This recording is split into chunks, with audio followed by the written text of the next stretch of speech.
आप देख रहे हैं BA न्यूज, खबर हमारी फैसला आपका। इस वक्त की बड़ी खबर। बरेली सरदार पटेल कुर्मी क्षत्रिय छात्रावास पर कुर्मी समाज द्वारा एक आपातकालीन बैठक बुलाई गई, जिसमें बीते दिनों हुई बरेली के भाजपा के खेमे में अंदरूनी कलह पर चर्चा की गई। बता दें कि बीते दिनों बरेली मेयर के एक स्थित वायरल ऑडियो ने संतोष गंगवार के समर्थकों में आक्रोश भर दिया था, जिसमें आरोप था कि महापौर उमेश गौतम वरिष्ठ भाजपा नेता संतोष गंगवार को लेकर आपत्तिजनक टीका टिप्पणी कर रहे थे, जिसके बाद समर्थकों द्वारा भाजपा प्रदेश अध्यक्ष का घेराव करते हुए हंगामा किया गया था। कुर्मी समाज द्वारा इस बैठक में चर्चा के दौरान कहा गया कि कुर्मी समाज पर और उनके वरिष्ठ नेता पर इस तरह की आपत्तिजनक टिप्पणी बर्दाश्त के बाहर है। कुर्मी समाज द्वारा कहा कि अगर मेयर द्वारा इस्तीफा नहीं दिया गया तो कुर्मी समाज हाईकमान तक जाकर अपनी बात रखेगा और सड़कों पर आने के लिए मजबूर होगा। सरदार पटेल कुर्मी क्षत्रिय समाज के अध्यक्ष KP सेन गंगवार ने कहा कि संतोष गंगवार कुर्मी समाज के ही नेता न होकर अपितु सर्व समाज के लोकप्रिय नेता हैं। संतोष गंगवार भाजपा का वो चेहरा है जो 8 बार बरेली की सीट को भाजपा की झोली में डाल चुके हैं। फतेहचंद गंगवार ने कहा कि संतोष गंगवार भाजपा के लिए तब से समर्पित है जब से भाजपा के कई बड़े चेहरों का पार्टी में नाम तक नहीं शामिल था। उन पर और कुर्मी समाज पर कोई टिप्पणी बर्दाश्त नहीं की जाएगी।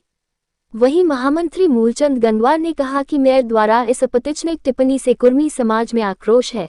एक ही दल के नेता द्वारा अपने ही दल के वरिष्ठ नेता पर इस टिप्पणी का क्या मतलब हो सकता है?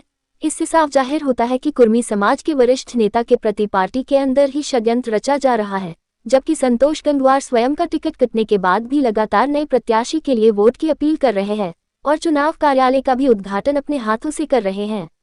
बरेली लोकसभा क्षेत्र में इस बार 23 लाख से ज्यादा मतदाता अपने मताधिकार का प्रयोग करेंगे। राजनीतिक दलों से मिली जानकारी के मुताबिक इसमें कुर्मी करीब 6 लाख, कश्यप 1.5 लाख, मौर्य 1.5 लाख व वैश्य 2.25 लाख हैं। बाकी अन्य वर्ग के वोटर हैं।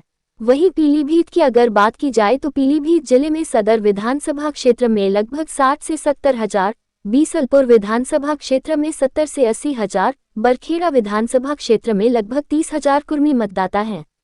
पूरनपुर विधानसभा क्षेत्र में नाम मात्र के कुर्मी हैं। इस लोकसभा क्षेत्र में शामिल बरेली के बहेड़ी विधानसभा क्षेत्र में लगभग 85 हजार कुर्मी मतदाता हैं। प्रेस वार्ता में खेमेंद्र गंगवार, एडवोकेट मनोज गंगवार, तेजपाल गंगवार, मूलचंद गंगवार, राम अवतार गंगवार, कृष्णपाल गंगवार, R.C. लाल गंगवार, ममता गंगवार, पंकज गंगवार, अरविंद गंगवार, मोहित गंगवार, बबलू पटेल, आदित्य प्रकाश, एडवोकेट सुनील वर्मा, विशाल गंगवार, वैभव गंगवार, हिमांशु गंगवार, अंशुल गंगवार, मीडिया प्रभारी देशदीपक गंगवार उपस्थित रहे। इतना कहना चाहता हूँ, जो व्यक्ति यूनिवर्सिटी चला रहा है, शिक्षाविद है, उसको इतनी अभद्र भाषा की टिप्पणी नहीं करनी चाहिए और यदि उन्होंने टिप्पणी की है तो उसकी गलती को स्वीकार करना चाहिए। वो स्वीकार करें कि हाँ, हमसे ये गलती हुई है, आइंदा कभी गलती ऐसी नहीं होगी। और यदि वो इस गलती को नहीं मानते हैं तो हमारा आखिरी मकसद उनका विरोध करना है और जहाँ तक हम उनकी तरह अभद्र भाषा इस्तेमाल नहीं कर देंगे, लेकिन शालीनता के तौर पर हम जितना उनका विरोध कर सकते हैं वो विरोध करेंगे। आपको लगता है कि तरीके से विरोध करेंगे? क्या करेंगे? चुनाव का बहिष्कार करेंगे। बिल्कुल सीधी सी बात है। नहीं, मेयर चुनाव थोड़ी लड़े, चुनाव तो आप ही के समाज के वो चुनाव लड़ेंगे तो उनका बहिष्कार करेंगे। उनका तो लोकसभा चुनाव है ना। तो अभी आप ये नहीं सोच सकते आपके कुर्मी कैंडिडेट हैं मैदान में, तो ब्राह्मण समाज फिर उनका नहीं विरोध कर सकता है? बात इसमें आप ये बताइए कि जो उन्होंने भाषा का प्रयोग किया वो करना चाहिए क्या? आप ही बता दीजिए। जिस भाषा की आप बात कर रहे हैं, दोनों लोग तो मना करने को तैयार नहीं है। दोनों नेता डिनाई कर रहे हैं। कल बीजेपी कार्यालय में दोनों को साथ गुफ्तगू करते हुए देखा गया है, वहां भी पूछा गया, वो उस बात से दोनों डिनाई कर रहे हैं। संतोष जी के नेतृत्व में चुनाव लड़ने की बात कही जा रही है, बीजेपी प्रदेश अध्यक्ष कह रहे हैं, फिर आखिर किस बात का विरोध कुर्मी समाज कर? प्रत्याशी भी कौन है? प्रत्याशी भी कुर्मी है। ये तो वही हुआ कि बेगानी शादी में अब्दुल्ला दीवाना, जिसपे आप आरोप लगा रहे हैं, दोनों लोग साथ हैं। आपकी बात में बिल्कुल दम है, लेकिन नेता हो सकता है किन्हीं मजबूरियों के कारण ना बोल पा रहा हो। हमेशा जो जवाब होता है वो पब्लिक ही देती है। उसको हराने का और जिताने का काम वो पब्लिक करती है, वो नेता नहीं करते। नेता पता नहीं कौन से प्रेशर में हो, उनको क्या समझा दिया हो, इसको हम कैसे क्या कह सकते हैं? आप लोगों को माध्यम बनाया क्या उन्होंने? नहीं, माध्यम को क्यों बनाएंगे? क्या हमारे पास विवेक नहीं है क्या? हमारे पास विवेक है ना, हम अपने विवेक से भी तो काम कर सकते हैं ना। चलो, धन्यवाद। मेरा नाम फतेहचंद गंगवार है। मेरे पिताजी श्री फूलचंद गंगवार जो कि स्वतंत्रता सेनानी थे। सन 42 में उन्होंने स्वतंत्रता आंदोलन में, सत्याग्रह आंदोलन में जेल में रहे थे। उनके एक साथी अंग्रेज जेलर से लड़ते हुए शहीद भी हुए थे। मैं गांव रमापुर शाहजहांपुर का निवासी हूँ, जहाँ के राम प्रसाद बिस्मिल, अशफाकुल्लाह खां और रोशन सिंह रहे हैं। पटेल छात्रावास में विरोध जो हमारे शहर के प्रथम नागरिक श्री उमेश गौतम जो मेयर हैं, बीजेपी के मेयर हैं, जो कि दूसरी पार्टी से लाए गए हैं, और सन 14 में जो बीएसपी चुनाव लड़ चुके थे हमारे संतोष जी के खिलाफ, मात्र 80,000 वोट जिन्होंने पाया था। और उन्होंने हमारे जो संस्थापक सदस्य हैं भाजपा के, संघ के जनसंघ के जमाने से जो है मतलब जुड़े हुए, इमरजेंसी में जो 2.5 साल जेल में जिन्होंने बिताए हैं, श्री संतोष गंगवार जो केंद्रीय मंत्री हैं, 8 बार सांसद रहे हैं। लोग एक बार प्रधान नहीं बनते और 8 बार सांसद बने हैं। उनके प्रति जिस तरह की अभद्र भाषा का प्रयोग किया गया है कि उनको गिरा कर पीट कर मारेंगे, ना उन्होंने आज तक उसको झूठ व्यक्त किया है, और वो अपने परसनाओं का वंशज बताते हैं। परसनाओं के वंशज कभी ऐसे नहीं हो सकते हैं, कभी झूठ नहीं। इस तरह के ऑडियो जो है प्रस्ताव हमारे सनातन धर्म के 12 अवतारों में मारे जाते हैं, हमारे भगवान है।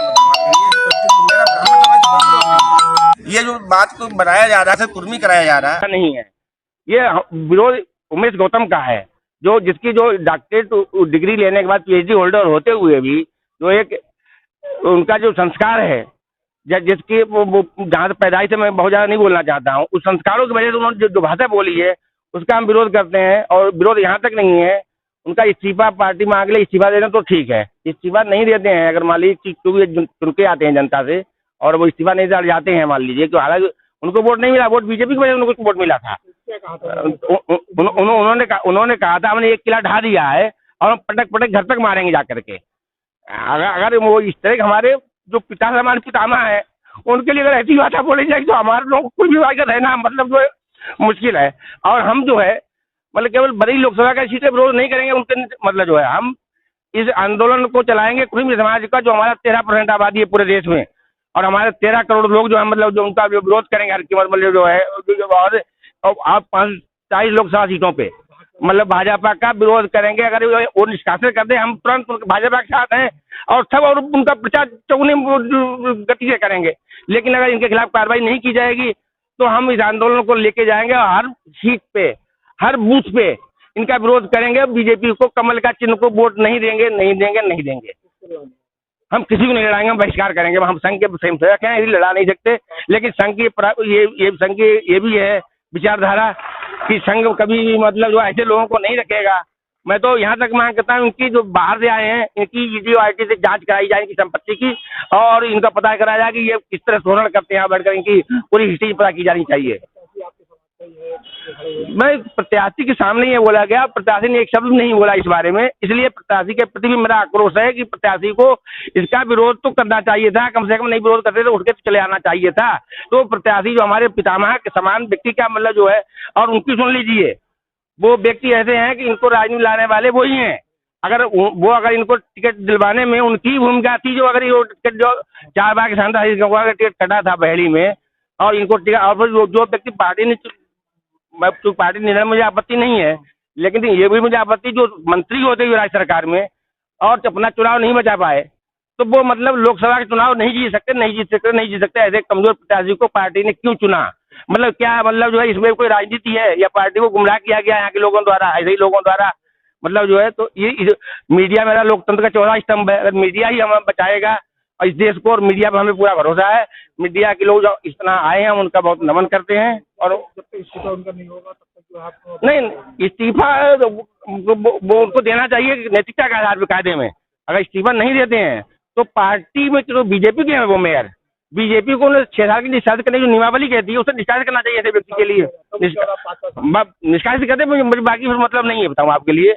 मैं मतलब पार्टी को पूरी भाजपा के साथ रहा है और रहेगा, लेकिन रहेगा तभी जब अगर बीजेपी कार्रवाई नहीं करेगी, मुख्य दर्शक बन जाएगी, ये पार्टी भी अन्य पार्टियों की तरह ही हो जाएगी। फिर इस पार्टी के साथ हमारे रहने का मतलब नहीं, हम बहिष्कार करेंगे, और किसी साथ नहीं जा सकते हम।